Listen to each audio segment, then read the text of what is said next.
Hey everyone, we are live in the Whippet Wonders group, I'm hoping, and we are going to talk about fixation today.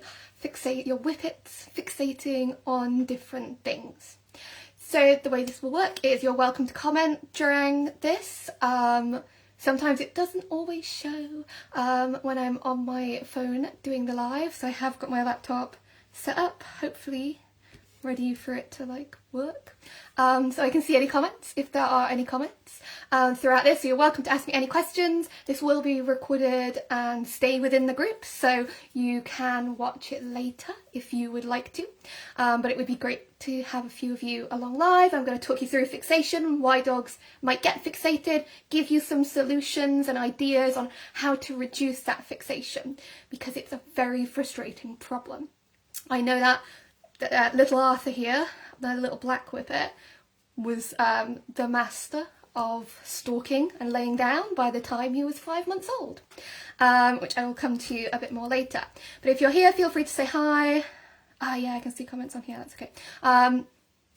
Multiple technology, it's very exciting. I'm probably still a little bit breathless from my hospital visit earlier on, so I do apologise if I'm talking a bit fast or a bit weird. Feel free to tell me, I'll slow down or breathe better or something like that. So feel free to comment if you have a dog or whippet, even Sighthound, with fixated behaviours. How old are they is what I want to know. I feel like there's a study in when they develop this. So let's get started. Fixated behaviours are really problematic for us because when I'm talking about a dog who's fixated, I'm talking about a dog who you're walking along, they're really happy, they're enjoying their walk, and then they suddenly see another dog, usually is the trigger. It might be a person, it might even be like a runner, and your dog is just completely locked onto them. You could wave a steak in front of their face, you could wave anything in front of their face. You've probably tried getting treats out, you've probably tried dancing, you've probably tried loads of things, and they will stay locked onto that dog. Or I'm going to say dog for the purposes of this. It could be any trigger that might be occurring for your dog. And they just stay locked on. And they will either stay locked on until they get access to that trigger, or they will stay locked on until that trigger has gone. Some dogs might even stay locked on for a period of time after that trigger has gone, which is definitely very frustrating, and I have been there with Arthur. I tend to find this tends to develop usually more towards adolescence, when they're sort of getting different feelings, they're seeking adrenaline a little bit more. This is when traditionally in the wild they would go off and they would do behaviours. I'm trying to keep an eye on my laptop, it's frozen. They would do behaviours that are more bold because it would be good for survival for them to range further and be a little bit more outgoing. Dogs who are fixated are a little bit frustrating because on all sides of the coin, it's frustrating. It's frustrating for us as the owners of the fixated stalking dog. They're not moving. They could be in the middle of a pathway and we could be trying to pull them and they're not going anywhere. And we've got places to be. And we also know that our dogs are stressed and we don't want them to be stressed. And they're doing this stressed behaviour. In addition to that, if they're doing it to other dogs, they'll probably, potentially, at least at some point, getting a negative reaction from other dogs.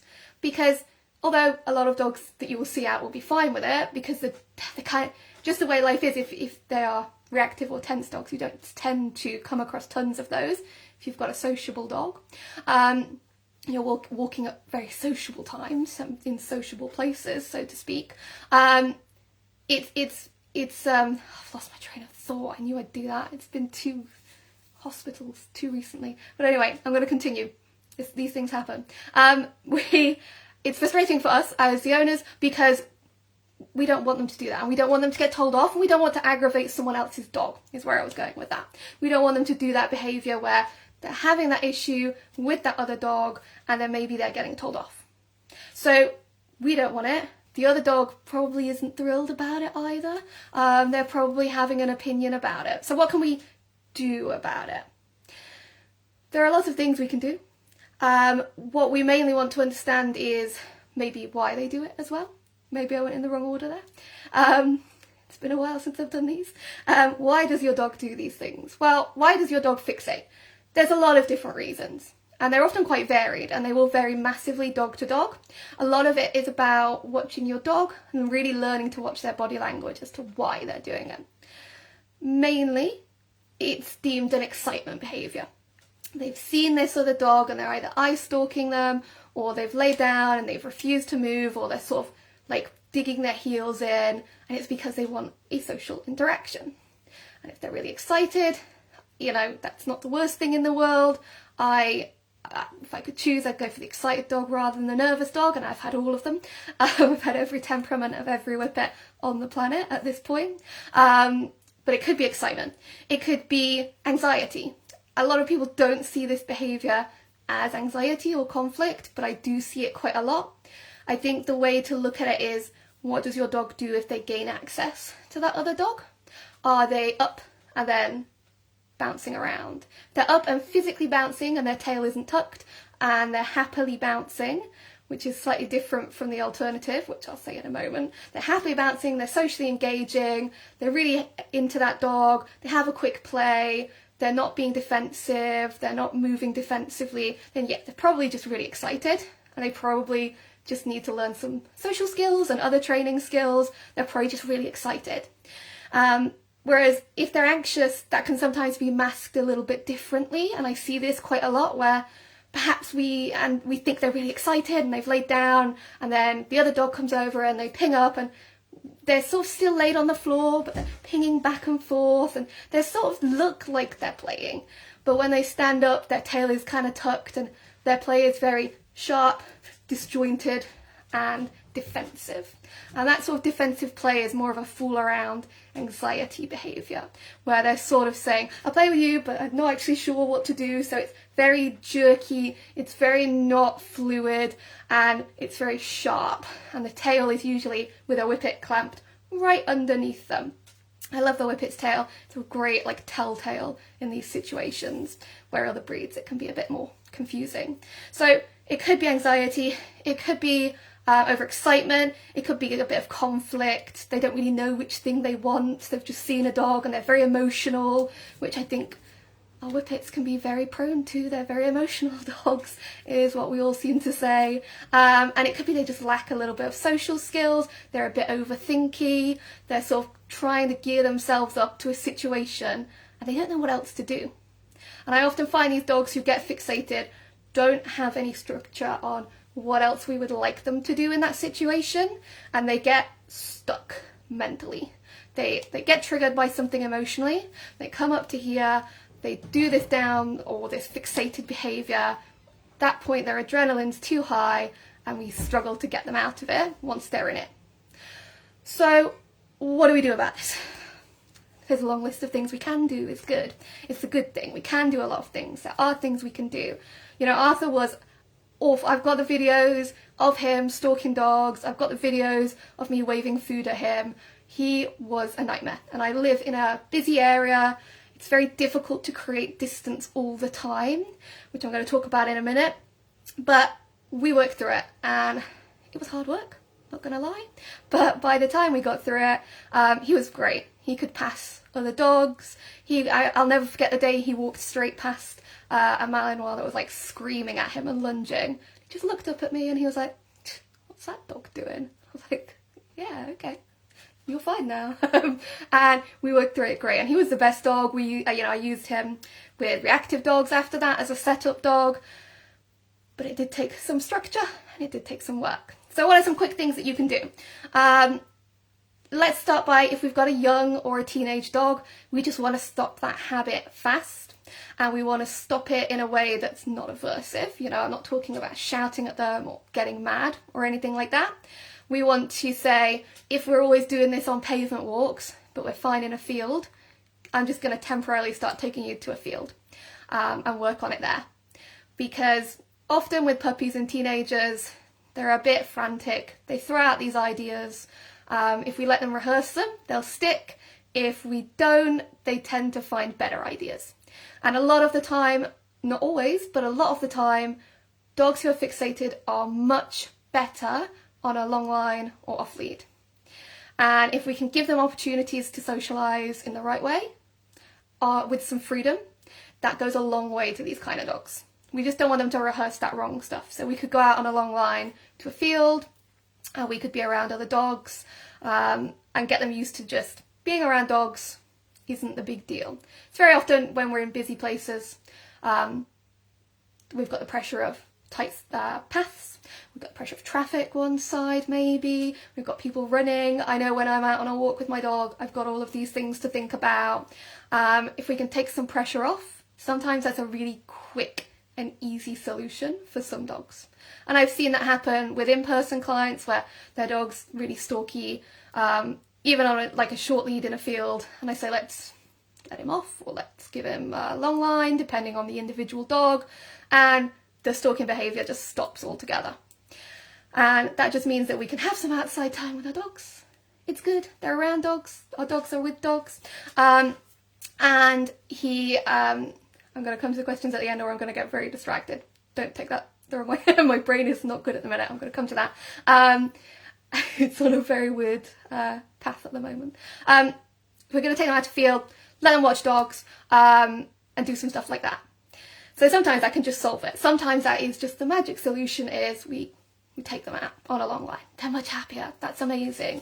And we can recreate good associations where they're doing the right thing, which just isn't stalking dogs a lot of the time. Then what I would think about is these are the kind of dogs that need some strategies. What do you want them to do instead? Even if there's a degree of anxiety, I would go with an operant approach to this, and I would be thinking, what do I want them to do instead? Because I don't want them to stalk or lay down, because it's inherently rewarding a lot of the time. So what else can I get them to do? If I had a really just ridiculously excited dog, I would be starting to teach an alternate behaviour to the stalking that I would be training the living daylights out of in lots of situations until I could do that around the distraction of other dogs or whatever they're stalking and give them that. So an alternative behaviour could be whatever it is you think your dog would enjoy to do. I know I'm not particularly helpful, I give you lots of options on that front. For me, or for Arthur, we used middle. Middle was his favourite thing in the world, so I taught him to go round behind my legs, stand between my legs and stay there. And we started to do this a lot when we saw dogs. And we started to do middle at a big distance, he got lots of rewards there, and we started to do that if I saw a dog. And this was very helpful for pavement walks where we were trapped on space. Because of the way I teach middle and the way I reward them just above their nose, I always get that upward focus from them. My dogs go into middle and they get rewarded in that middle very plentifully, lots of rewards, and then we move on. And I use that as an alternative behaviour for him. I used paws up as an alternative behaviour. Probably less so with Arthur, he wasn't as impressed with paws up. Arkle went through a bit of a fixated phase and we used paws up. So paws up, is just putting 2 feet onto an object. And that could be a wall, it could be a bench, it could be a tree, it could be your legs, it could be anything you fancy. I wouldn't personally ask my dogs to do a sit or a down because for some of them the down is already the problem. And very often the perception for our dogs is we're telling them to be calm, we're telling them to be relaxed. And once you start telling a Sighthound to do something, they kind of want to do the opposite. It's almost like a firework ready to go off. They're like, I'm sitting, but I'd rather be lunging, and it inevitably results in a lunge. Whereas behaviours like paws up and middle involve some movement and some animation, and they're engaging with you with that behaviour. And it's all about that practice away from the situation and gradually building it in. If I had a dog who maybe just wasn't confident, or maybe they need some training to get to this point, maybe we need to work on other things like engagement, like motivation, like letting them enjoy training, and I need some solutions in the short run, or maybe, my dog's just not that into training and I need some solutions. Arkle's not a training kind of dog at the minute, he's in some pain, he always is. We use the find it game a lot. The find it game is so easy. We are just saying find it, chucking some treats down, and he eats some food. Again, you condition this away from the stressful situation. A lot of people will say to me, I've done this, Zara, I did it, I chucked some food down, he's still fixated. He went straight for the other dog, excitably, or lunging there. And the thing about that is that they often just try it while the dog is stressed. And we already know they won't take food when they are stressed. We always have to condition them with that phrase to eat food when we say that phrase. So I say, find it, scatter food, do it loads on my walk around nothing, so that it's a reflex in my dog's head. They hear, find it, they look to the ground and they go, where's the treats? And then I can feed them off the pathway, be scattering food, and let that trigger come past if I need them to pass. Or if I just need them to eat for a moment, while I say hi to the owner, while my dog stood up, because my dog, I've got to get in there before my dog lays down and fixates, and that's the important part. I've got to get there first, and it does mean we have to be aware. Gone on a right ramble. Hopefully some of it's helping someone. So we want to train an alternative behaviour. We want more distance potentially. If they're laying down and fixated, they're too emotional. In terms of training, we probably want to do something before they get to that point. We've got to find that point, they do it, and go back a few steps and do it there. If we wait until they fixate, you are going to have some troubles getting them up. You could effectively teach them a good U-turn, a let's go, but honestly when my dog's a bit like that, and my dog's been like that, you know, a let's go is as effective as a steak. It's still tricky. I need to get in there first as much as I can. And that might mean we change our walks for a bit, we're at a bigger distance, we're going out with higher value treats. You know, sometimes it really is that simple. If we're using dry treats, can we go out with chicken? Can we go out with squeezy cheese? Can we go out with liver paste? What else have we got? Because if that thing is producing such an emotional trigger, we need something that is high value to teach them that engaging with us pays off. A lot of it is about teaching engagement, teaching them to disengage, teaching them other skills well away from that situation. If I've got a dog struggling in that situation, I've probably got struggles that I'm not overtly aware of, but a dog who fixates on dogs or people or whatever it is, they're probably struggling a little bit with naturally engaging with you, they're probably struggling a little bit with disengagement, and they're probably struggling a little bit with thinking when they're emotional. And these are all things that we can address with training and, you know, behaviour mod away from that situation. As much as we can train in that situation, we probably want to do some stuff to say, well, let's teach you how to handle these situations. Let's give you the skills to cope with life. Let's give you some problem solving skills. Because these dogs are going, oh, I've got a problem, I don't know what to do, and I'm panicking. And it's almost like whippets, they just sort of go, I've got a problem, I don't know how to handle it. And then they just gradually get more and more and more and more stressed, because then like, I am stressed, why am I stressed, what am I stressed about? I don't know, there's a dog coming, what do? I don't know. And they just spiral downwards. And what they need is some good strategies, an ability to go, do you know what, I've seen a dog, oh actually I can disengage and look to my owner, or I don't have to go up here with my emotions, I can manage them, and I can come back down. It's a whole thing I could bang on about for hours. One really simple thing you could try, and I'm not going to say it's always going to work, it's like maybe sometimes it'll work. Sometimes just changing where you're clipping their lead to can make a massive difference. I've seen dogs be really bad on their collars because it puts a lot of pressure there, on their neck, and that sort of increases their fight or flight. And when we switch them to either a harness or a double-ended lead, clipped to collar and harness, it takes the physical pressure off and they forget to fixate and stalk or lay down, whatever it might be. So let me, I've rambled, go and look at some questions. I think I can see I've got some. And again, apologies if my brain seems a little bit off. I'm still recovering from being in the hospital for 2 weeks, but I am feeling a bit better, but I'm normally a bit more with it than this, I would hope. So, this is where I start clicking stuff. So, my 4-year-old Whippet does exactly, it's so frustrating, he has done this in some sort of level as long as I can remember. Okay, but he's got worse with age, won't move and lays down, he reacts when the other dog gets too close. So, yeah, I would give a look at those those skills. and give them a go. I think they will help quite a lot. Yeah, I think you're in the school for Whippets as well. So I think you've got the reactivity hub, and I'll send a couple of other bits as well. It is frustrating. It is really frustrating having that kind of dog. Just because I think everything's always more frustrating when you've got the dog with the problem as well. Like the post that spurred this was I had Arkle and he was being stared at by another dog. My issue wasn't so much that he was being stared at by another dog, it was that the owner then came they passed us, which was great, and then they suddenly appeared behind Arkle and let it stalk behind him, and he turned around and there was a dog stalking him.